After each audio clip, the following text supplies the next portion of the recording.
Total savait. Dès 1971, Total savait que son activité de géant pétrolier et gazier en faisait l'un des plus gros contributeurs au dérèglement climatique. Et Total n'est pas seul. L'ensemble de l'industrie pétrolière a fait la même chose. Et en grande partie, continue de retarder l'action climatique pour maintenir leur business destructeur. C'est le cas d'Exxon, de Shell, de Chevron, de BP. Mais si l'industrie nous emmène dans le mur, qui peut appuyer sur le frein? Eh bien c'est nous, en faisant pression sur les décideurs. Oui, les États et les institutions financières ont le pouvoir de stopper la folie extractive des compagnies pétrolières. Encore faut-il qu'ils en aient la motivation. Et c'est là qu'on rentre en scène.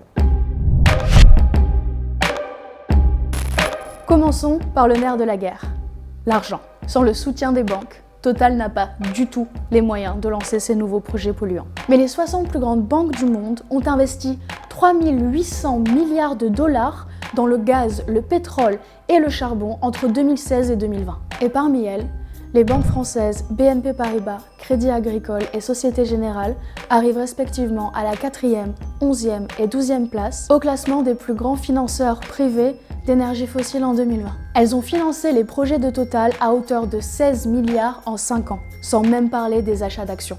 Tout ça, elles le font avec notre argent. Et parce que ces banques dépendent de nous et de notre épargne, nous avons la légitimité, le droit et le pouvoir d'exiger qu'elles arrêtent de financer la destruction du climat. Alors rejoignez-nous sur totalment.fr pour demander l'arrêt des financements des énergies fossiles. L'autre type d'acteur à pouvoir obliger Total à opérer une transition énergétique radicale, ce sont les représentants politiques, le gouvernement et le Parlement français. Par le droit, ils ont le pouvoir de mettre en place des lois qui contraignent les multinationales à respecter les objectifs climatiques, l'environnement et les droits humains. Vous trouvez cela ambitieux?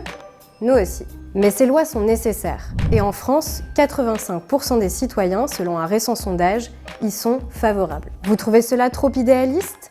Pas si vite. Ces lois sont actuellement en négociation au niveau européen et international, et nous pouvons les soutenir. Et en France, une telle loi existe déjà. C'est la loi sur le devoir de vigilance des multinationales. Mais sous la pression des lobbies, la mise en place de cette loi n'est pas contrôlée par le gouvernement français. Et des associations comme Notre Affaire à tous sont obligées d'aller attaquer les multinationales en justice pour les obliger à faire respecter cette loi. Nous devons exiger de l'État français qu'il lutte contre le lobbying de multinationales comme Total et qu'il fasse de ces lois des outils ambitieux et efficaces pour opérer la transition climatique. Voilà, c'était la dernière vidéo de cette série. Si vous les avez ratés, allez regarder les 6 épisodes précédents. On a parlé de ce que Total savait dès 71, des stratégies qu'ils ont mis en place pendant des décennies pour cacher la réalité du dérèglement climatique, et on a étudié ce qu'ils continuent à faire aujourd'hui pour ralentir la transition. On a bien compris comment ça fonctionne. Alors on ne va rien lâcher et lutter jusqu'au bout. N'oubliez pas, pour nous rejoindre dans notre combat contre le champion français de la pollution, rendez-vous sur totalment.fr. Vous y trouverez tous les outils pour interpeller les pouvoirs publics et les acteurs financiers et forcer Total à engager une transition immédiate. Pas dans 10 ans, pas dans 30 ans, maintenant. Partagez la vidéo, parlez-en à vos proches. Ne laissons pas l'avenir de l'humanité dépendre de leurs profits. À la prochaine.